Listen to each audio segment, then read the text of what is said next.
സങ്കീർത്തകന്റെ പുസ്തകം 84 അധ്യായം 7 വാക്യം നമ്മൾ ഇങ്ങനെ വായിക്കുന്നു: അവർ കൂടുതൽ ശക്തി ആർജിക്കുന്നു, അവർ ദൈവത്തെ സിയോനിൽ ദർശിക്കുന്നു.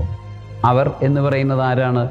നമ്മൾ സങ്കീർത്തനം 84:5 കാണുന്നു: അങ്ങിൽ ശക്തി കണ്ടെത്തിയവർ ഭാഗ്യവാന്മാർ. അതായത് ദൈവത്തിൽ ശക്തി കണ്ടെത്തിയവർ, ദൈവത്തിൻ്റെ പരിശുദ്ധാത്മാവിൻ്റെ ശക്തി സ്വീകരിച്ചവർ, അവർ എന്താ ചെയ്യുന്നത്? അവർ കൂടുതൽ ശക്തി ആർജിക്കുന്നു, അവർ ദൈവത്തെ സിയോനിൽ ദർശിക്കുന്നു. പരിശുദ്ധാത്മാവിൻ്റെ ശക്തിയാൽ നിറഞ്ഞവർ ആ ശക്തിയിൽ അങ്ങനെ അങ്ങോട്ട് പോകും എന്നല്ല, ഇത്രയൊക്കെ മതി എന്നുള്ള ചിന്തയോടുകൂടെയല്ല അവർ പോകുന്നത്. അവർ കൂടുതൽ ബലം പ്രാപിച്ചുകൊണ്ട് അതിനുവേണ്ടി ആഗ്രഹിക്കുകയും അതിനുവേണ്ടി പണിയെടുക്കുകയും അതിനുവേണ്ടി അത് കണ്ടെത്തുക, ആ ശക്തി കണ്ടെത്തുകയും ചെയ്തുകൊണ്ട് അവർ നിരന്തരം വളർന്നുകൊണ്ടിരിക്കുന്ന അഭിഷേകം അവർക്ക് ലഭിക്കുന്നു. അവർ കൂടുതൽ ശക്തി പ്രാപിക്കുന്നു.